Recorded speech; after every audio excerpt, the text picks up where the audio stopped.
माते, हमारी काल मापक यंत्र का हमें विलम्ब हो रहा है। जिसके स्वयं का काल ही विपरीत दिशा में प्रवाहित हो रहा हो, वो काल मापक यंत्र अर्थात घड़ी का क्या ही प्रयोजन करेगा। सूकर जैसे मुख वाले भ्राता देह पर इतने उत्तम वस्त्र सजाकर कुकुर के समान किधर प्रस्थान कर रहे हो? क्या तुम्हें इस बात का जरा भी भान है कि जिस महापुरुष का आज आगमन होने वाला है, उसके चरणों का स्पर्श इस ग्रह भूमि में वर्ष में केवल एक ही बार होता है। इस नगर में जिसके एक चरण पड़ते ही मैं ही नहीं, अभी तो मेरे समस्त सखा मानो ऐसे मचल उठते हो जैसे स्वयं उत्सव का आह्वान होने वाला हो। वही जिसने मेरे विवाह उत्सव पर सर्वाधिक परिश्रम किया था और मेरी विदाई पे सर्वाधिक अश्रुधारा बहाई। मेरे इस धरा पर जो आगमन के पश्चात सर्वाधिक हर्षित हुआ था, वही जो मेरे लिए हाय करधनी चंद्रमा सिहाबा और स्वर्णिम वस्त्रों को लेकर मेरे लिए ही नहीं, अभी तो मेरे पूज्य माता श्री और पिताश्री के लिए नवीन परिधान लेकर मेरे जन्म का स्वागत करने आया था। वीरों के वीर गजदर पुत्र वर्तमान फतेहपुरिया नरेश अर्थात मामा श्री।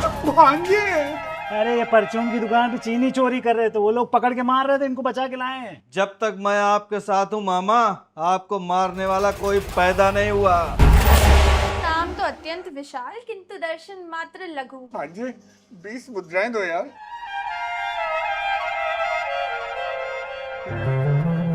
ये लो।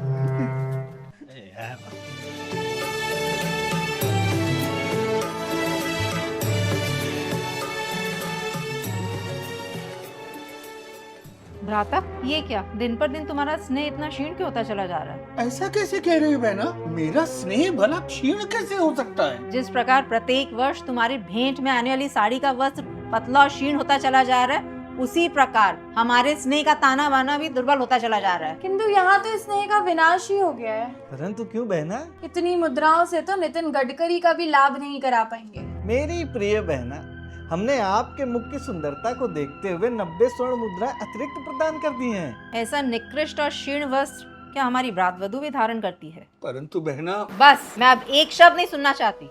मुझे भली भांति ज्ञात है कि ऐसी क्षीण और निकृष्ट साड़ियाँ तो हमारे महल की दासियां भी धारण नहीं करती हैं। परंतु बहना, रीत तो यही चलती आई है ना कि हर कन्या विवाह के पश्चात। कहना क्या चाहते हैं मामा? यही बहना कि आप भी विवाह के पश्चात महल की दासी ही बनेंगी।